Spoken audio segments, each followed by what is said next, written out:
뭐가 문제냐?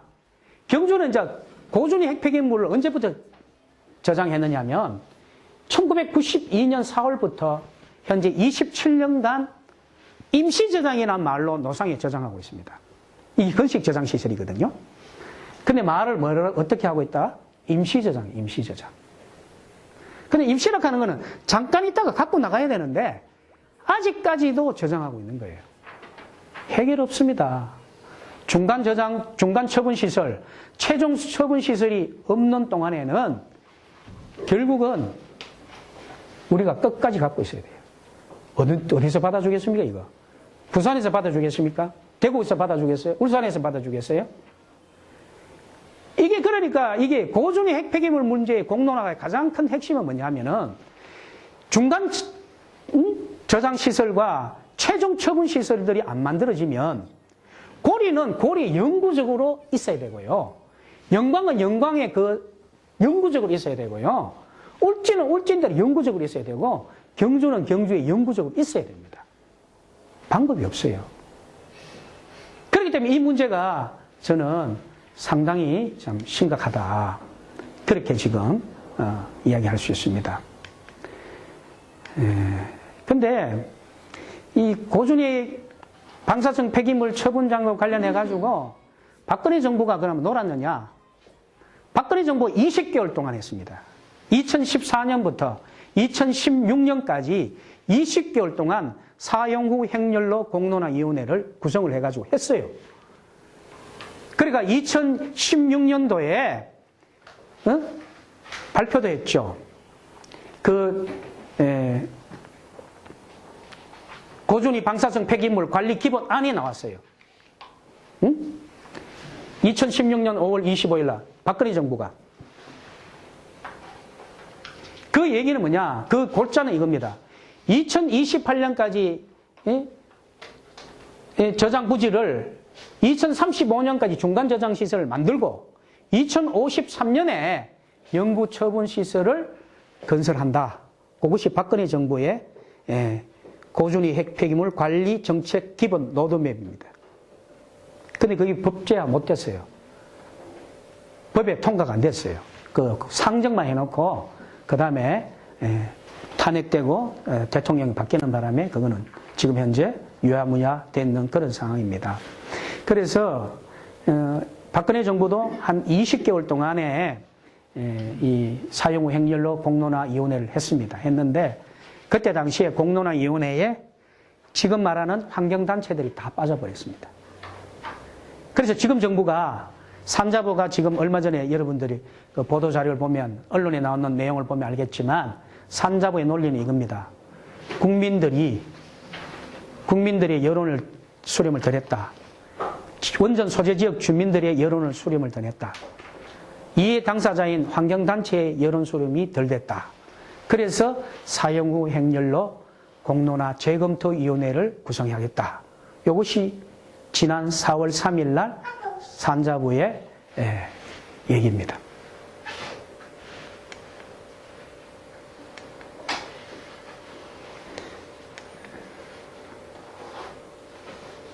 근데 이제 문제는 뭐냐?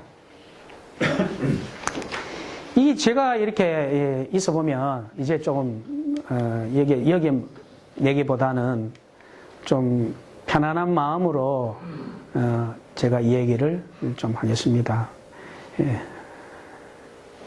고준위 방사성 폐기물 문제는 화장실 없는 맨션 아파트라는 위기의식을 갖고 있습니다. 이건 환경단체도 마찬가지입니다.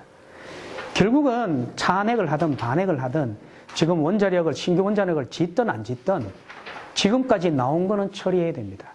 우리 세대가 처리해야 됩니다. 이건 다 미래 세대에 넘길 사실 그런 문제는 아닙니다. 그거는 도덕적으로 윤리적으로 그건 우리 세대의 몫입니다. 그런데 이 사용 후 행렬로 공론화, 쉽게 말하면 다른 말로 하면 고준위 핵폐기물 문제가 이제 각 원전 소재별로 이게 지역 공론화와 중앙 공론화를 양분합니다. 여러분 그거 잘 아셔야 됩니다. 그러니까 중앙 공론화가 있고요. 중앙 공론화는 이번에도 나왔지만은 예를 들어 가지고 원자력 전문가, 발전 관리 전문가, 인문사회학 전문가, 사회 각계각층에 있는 전문가들이 15명을 위원회에 구성을 합니다. 15명. 그 다음에 남녀 비율을 좀 맞출 거고요. 그 다음에 20, 30대 1명 정도 이렇게 이어가지고 15명의 위원회를 구성을 합니다. 그러면 중앙에 있는 이 공론화가 원래 작년에 이 공론화가 발족되기 전에 재검토 준비단이라고 있었어요. 이 공론화를 만들기 전에 6개월 동안 이 준비위원회가 있었다니까요. 쉽게 말하면. 여기에서 각 지역에 있는 소재 지역의 원전에 있는 주민들이나 이런 분들이 뭐라 그랬냐면은 우리도 이해 당사자다. 지역 주민들이 참여하지 않는 중앙공론화는 안 된다. 그리고 환경단체들도 자기도 꼭 들어가야 된다. 그랬는데 지금 정부가 산자부가 중립적인 인사로 다 만들겠다. 여러분 생각은 어떤지 모르겠습니다. 여러분 생각은 과연 중립적인 인사들로 다 15명에 구성해서 공론화를 꾸리는 게 맞는지, 아니면 각 원전 소재 지역에 있는 사람 정도 한 명씩은 다 들어가. 예를 들면 고리 한 명, 영광 한 명, 울진 한 명, 월성 한 명, 또 여기에 지금 울주 이쪽에도 한 명, 이런 식으로 들어가는 것이 맞을런지. 그래서 현재 정부는 중립적인 인사로 15명을 구성하겠다는 생각이고요. 지금 환경단체는 안 된다. 환경단체들도 들어가야 된다. 그리고 원전 소재 지역 주민의 대표도 들어가야 된다. 이렇게 지금 힘겨루 요구를 하고 있습니다. 그 다음에 한 가지 방법은 또 뭐냐면은 이 지역 공론화입니다. 왜? 월성원전 같은 경우는 지금 2021년 정도 되면 포화가 돼버리거든요. 그러면 지금 예를 들어가 고준위 핵폐기물 건식 저장 시설이 추가 정설이 안 되면 어떤 문제가 생기냐면은 월성 2호기, 3호기, 4호기 자동으로 정지해야 됩니다. 자동으로 정지해야 됩니다. 인풋이 있어야 아웃풋도 있듯이 그냥 처리할 것도 없는데 원전을 가동할 수 없잖아요. 자, 가동 안 되면 어떤 문제가 또 생깁니까? 지역 경제는 더 나락으로 빠지죠. 이게 참 힘든 문제예요. 저는 이 사회학적으로 볼 때, 인문사회학적으로 볼 때, 제가 지금 고민하는 게 뭐냐. 고려 1호기라든지, 우리 경주도 마찬가지겠지만, 경주도 2029년 되면 월성 1, 2, 3, 4호기 수명 연장이 완전히 다 끝납니다. 자, 수명 연장이 다 끝나면 해체해야 될 거 아닙니까? 지난번에 보니까 3월 달에 보니까 조선일보에서 원자력 해체 연구센터를 갖다가 기장하고 울산하고 그 중간 지점에, 울주하고 중간 지점에 주겠다. 이렇게 한번 발표가 나가지고 우리 경주 사람들이 난리가 났어요. 경주는 2014년부터 원자력 해체 연구센터를 유치하려고 우리 경주시 인구가 한 6만도 채 안 되는데 23만 명이 서명했고요. 정말 대단했습니다. 유치운동을. 그런데 그걸 지금 갖다가 부산 고리에 뺏긴다 그러니까 경주 사람들이 난리가 난 거예요. 근데 제가 볼 때는 어떻게 결론이 날 것 같으냐. 제가 여러 군데 듣기는 소문이 하니까 4월 중순쯤에 경수로 원전 해체 연구센터는 부산에 주고 중수로 원전 해체 연구센터 분원은 경주에 주고, 이 말이 됩니까? 중수를 켜봐야 그건 4개밖에 안 되는데. 물론 폐기물은 많지만. 근데요, 지방 정치하는 사람들도 이거 참 문제가 많아요. 이거 지금 요즘에, 작년에 이게 없지만은, 이거 녹음까지 하고 이래가지고 어떨란가 모르겠는데, 지방 정치하는 사람들 문제예요. 괜히 그 원자력 해체 연구센터를 갖다가 대단한 무슨 황금알을 낳는 것 같이 산업단지 아닙니다. 연구소입니다. 연구소. 뭐 대단합니까 거기. 한 2,400억에 연간 운영비용비 한 500억. 조선일보 나오는 얘기예요. 그래가지고 제가 보니까 우리 한 기당 해체 그 비용이 보면 한 6,033억 정도 잡혀 있거든요. 이게 아마 더 들지도 모릅니다. 한손에서 생각하는 거는 한 13조 원 보고 있더라고요. 해체 시장 해체 그 시장을. 근데, 지난번에도 여러분 정용훈 교수나 정범진 교수한테 강의 들었는지 모르지만, 우리나라의 핵심 해체 기술은 없습니다. 해체 기술 한 70%는 갖고 있다고 그러는데 진짜 핵심 연구 기술은 없다는 것이 석윤열 교수가 옛날에 그렇게 발표를 하더라고요. 그 다음에 해체는 누가 제일 잘하겠어요? 만드는 사람이 제일 잘하지. 경수로, 고리 1호기 경수로 같은 경우는 웨스팅하우스사인데 그 사람들이 만드는 사람이 제일 잘 해체할 거 아닙니까? 한손이 제일 해체 잘할 겁니다. 내가 모르긴 해도. 그리고 해체 연구센터는 말 그대로 연구센터예요. 그것이 지자체장들은 엄청난 뭐가 시너지가 없고 황금알이 낳는 것이 홍보를 해놔가지고 그걸 갖다가 부산 경남에 띠갈라주고 경주에 중수로 부는 띠갈라주고 아주 결정된 거 아니에요. 이런 말이 있어요 지금. 그러면 양쪽 다 아무것도 안 돼요. 내가 볼 때는. 죽도 밥도 안 돼. 어디 한쪽이 다 주든지 그래야 되지. 정말로 우리가 해체를 하면은 한 15년간 걸쳐서 해체를 하게 되는데 그럼 다 끝나고 나면 그거 어떻게 해요? 저는 그것도 걱정이더라고.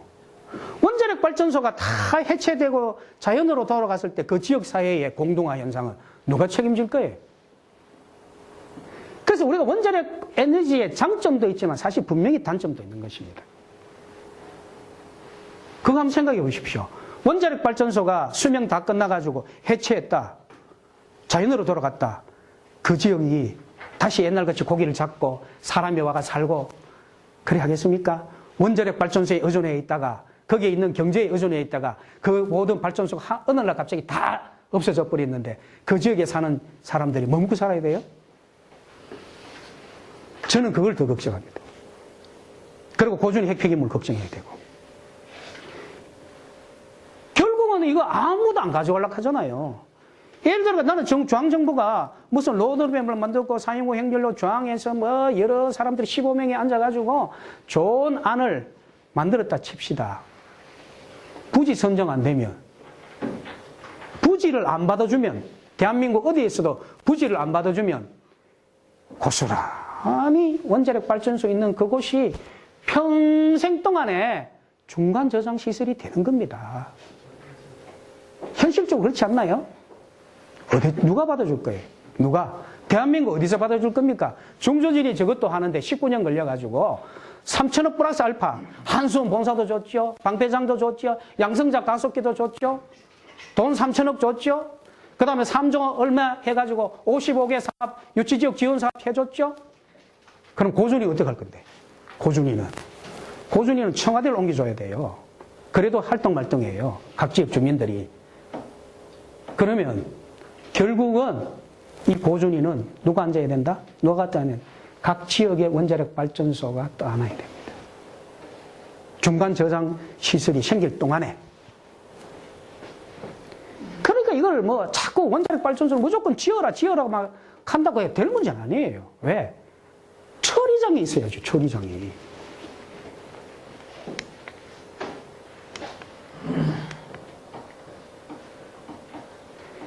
그리고 임시 건식 저장 시설은 50년간밖에 사용 못 합니다. 건식 저장 시설 운영 기간 50년입니다. 50년. 그럼 50년 이후에 어떻게 할 거예요?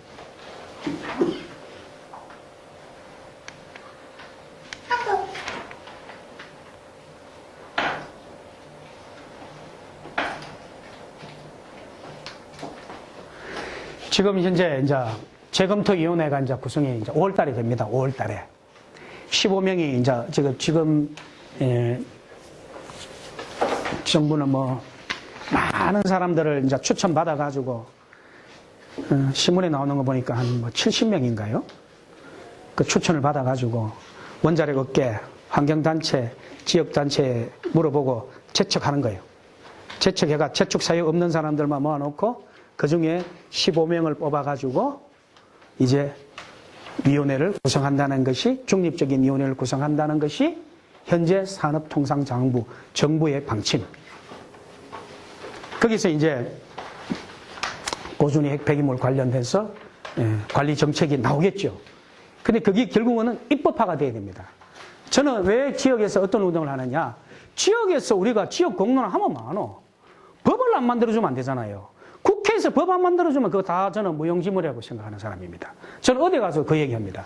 지방에서, 지역에서 고리나 영광이나 울진이나 경주가 월성에서 자기 지역에서 이제 지자체장하고 이제 또 지역공단화도 만들어집니다. 지역공단화 만들어지면 이게 있거든요. 자, 보통 보면 원자력 발전소가 있는 5km 이내, 10km 이내, 20km 이내, 30km 이내 방어구역이 설정되어 있단 말이에요. 그러면 5km 이내인 사람들은 무슨 소리 하노? 방패장 고진에 관련되는 거는 우리 문제지. 보상이 나와도 우리가 잡아가지고 가야지. 무슨 소리 해? 자, 시내 사람들 뭐라 그럽니까? 20km, 30km. 사고 나면 이것만 뭐 어쩌고 저쩌고. 아주 적나라한 표현으로 그렇게 이야기합니다. 사고 나면 뭐 당신네들만 뭐 다쳐요? 죽어요? 당신네 재산만 날아가요? 또 아니죠. 이 끔찍합니다. 민민 간의 갈등이 얼마나 생긴지 모릅니다. 경주가요, 월성 1호기 수명 연장하면서 1310억을 받았어요. 한순으로부터. 1310억. 1310억 받아가지고 그 돈을 갖다가 어떻게 한 줄 알아요? 어떻게 나눈 줄 아세요? 양남양북 간포 원전 소재 지역에 60% 주고 시내는 40% 가져왔어요. 그러니까 돈 때문에 싸워요. 돈 때문에. 그래서 이제 이게 지역공론화를 하게 되면 지역공론화 의견 수렴 범위 당장이 문제가 됐잖아요. 영광에서 발전소가 가동돼가지고 건식 저장시설을 이제 만들어야 되는데 이걸 만들다 보니까 행정구역이 고창까지 미치거든. 반경이 5km 안에까지 들어와 버리니까 고창 주민들이 영광 보고 이것만 하나. 우리도 반대운동 해가지고 우리도 보상받을 거 받아야 되고 우리도 문제 제기할 거 우리도 문제 제기해야 된다. 고창 국민들이 지금 들고 일렀어요. 자, 고리도 마찬가지입니다. 고리도 마찬가지죠. 기장만이 문제는 아닌 거예요. 부산 해운대 그거 걸릴 거예요. 월성도 마찬가지입니다. 월성 원자력 발전소에서요. 울산 가깝습니다. 그러니까 이 광역지자체장들은 또 광역지자체장들이 또 문제 제기하는 거예요. 안전성 문제, 시민의 안전 문제. 그러니까 이게 고준위 폐기물 관련되는 문제는요. 너무너무 복잡해요. 지금. 그래서 조항은 조항대로 이게 조항의 공론화가 필요한 것이 우리나라 전체 에너지 수급과 또 원자력 정책에 대한 우리가 앞으로 미끼를 더 지을 것인지 더 표시할 것인지 앞으로 지금 현재 원자력 발전소가 25개 있는데 여기 나오는 양이 얼마고 언제 수명 연장이 끝나면 언제까지 얼마 나온다. 이게 다 계산이 나오잖아요. 그래서 이 사람들이 정책을 세우는 거예요. 그리고 언제까지 건식 저장시설, 임시 저장시설이 가동하겠다. 그러면 중간 시장시설은 언제까지 분명히 만들어져야 되겠다. 이런 것들이 다 나오는 거야. 그리고 이걸 법제화해야 되겠다. 이런 것을 논의하는 것이 조항공론화고 지역공론화는 아까도 이야기했지만 당장에 발등에 불이 떨어져 버렸잖아요. 영광이나 고리는 당장에 건식 저장시설 만들어야 됩니다. 경주는 지금 건식 저장 추가시설을 해야 됩니다. 맥스터 7모듈을 지금 만들어야 되거든요. 안 그러면 지금 월성 2, 3, 4, 5기조차도 가동을 중지해야 돼요. 그러면 지역공론은 아까도 말씀드렸지만 반경 5km 있는 사람들하고 10km 있는 사람하고 또 20km 있는 30km 있는 사람들이 이제 막 싸움이 벌어지기 생겼다니까요. 그 싸움 속에는 안전 문제도 있지만 경제적인 논리가 저는 더 많다고 봅니다. 그래서 이런 문제들이 앞으로 정부가 어떻게 문제를 풀어나갈지 참 걱정입니다. 그래서 말씀을 일단 정리하겠습니다.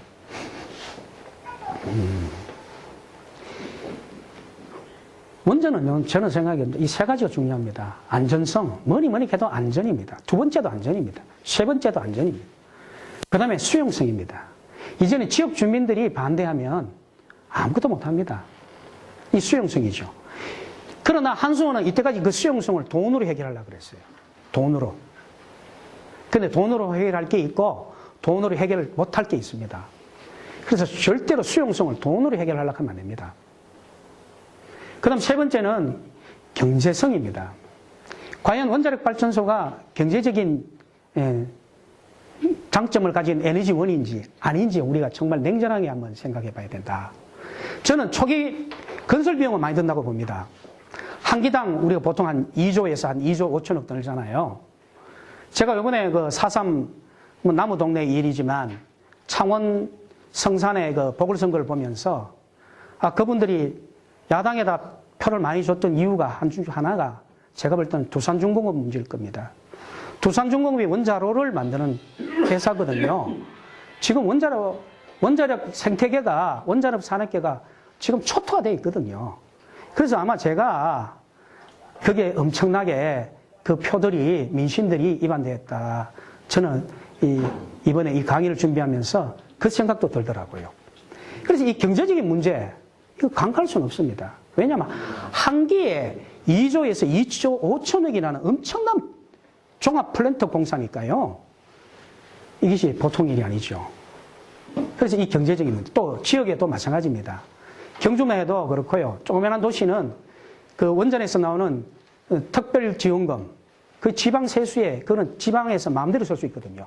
종회 수준은 교부서가 있기 때문에 그 돈은 지역민들이 마음대로 쓸 수 있습니다. 시장과 시의회가 협의만 잘 이루어지면. 그러다 보니까 그 돈이 아주 요긴하게 지역민들한테 쓰이니까 그 돈에 대한 유혹도 받고 있는 건 사실이죠. 근데 제가 이렇게 월성원전, 혹시 여러분들 가운데 월성원전 주변에 양남, 양북, 간포에 오보신 분 계시는지 모르지만 한 30년 동안 특별지원금도 갖다 쏘아먹고 많은 돈들이 들어갔다고 하는데 별로 변한 게 하나도 없습니다. 그 돈 다 어디 간지 모르겠어요, 나는. 변변한 병원도 하나 없고, 변변한 복지시설도 하나 없고, 양남, 양북, 간포에 가면 그렇습니다. 병원 하나조차 없습니다. 변변한 복지관 하나 없습니다. 목욕탕 잘 지어놨죠? 그거는, 목욕탕은 잘 지어놨죠.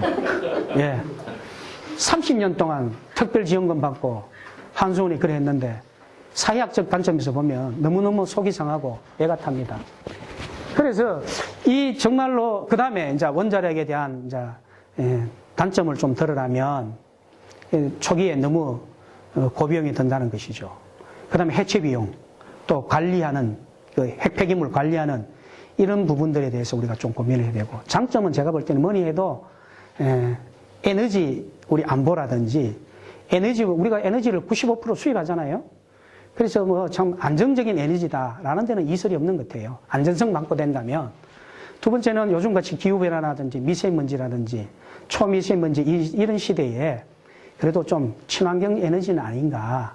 뭐 저는 그렇게 나름대로 생각하는데, 이런 원자력 문제를 이념적으로 접근하면 안 된다. 자유시장 경제 원리에 좀 맞춰놓고, 또 제가 볼 때는 이 지금 원자력 생태계가 자꾸 무너지면 원자력에 종사하는 사람들이 사기가 떨어지면 안전이 직결됩니다. 당장에 우리 월성원전에 있는 발전소에 있는 근무자들이 사기가 떨어지면 안전이 직결됩니다. 저는 대통령에게 정말 말씀드리고 싶은 것은 원자력에 종사해왔던 40년 동안, 그리고 우리가 원자력 발전소 때문에 원자력의 그 전기를 어떨 때는 보면 우리나라 전체 전기 한 30%, 한 31%까지 육박할 때가 있었어요. 그런 사람들을 갖다가 뭐 그냥 매도하고 뭐 아주 나쁜 사람으로 우리나라 국민들입니다. 그리고 그 사람들이 그래도 한국 사회를 나름대로 이끌어온 그 주역이기도 하고요. 그래서 그런 분들을 자꾸 나무래고 막 힘들게 하면 결국은 그 안전 문제에 기결된다. 그래서 원자력 종사자들에게 대한 사기 문제도 저는 좀 생각해야 되고, 지금 원자력가들이 아주 초토화됐어요, 초토화. 그래서 미래 세대를 위한 이 과학 에너지, 이런 과학도를 만드는데 좀 이런 부분들, 저런 부분들 생각할 때 좀 답답한 측면은 좀 많이 있습니다. 많이 있는데, 일단은 두서없이 제가 강의를 했고요. 질의응답하면서 제 나름대로 생각을 말씀드리겠습니다.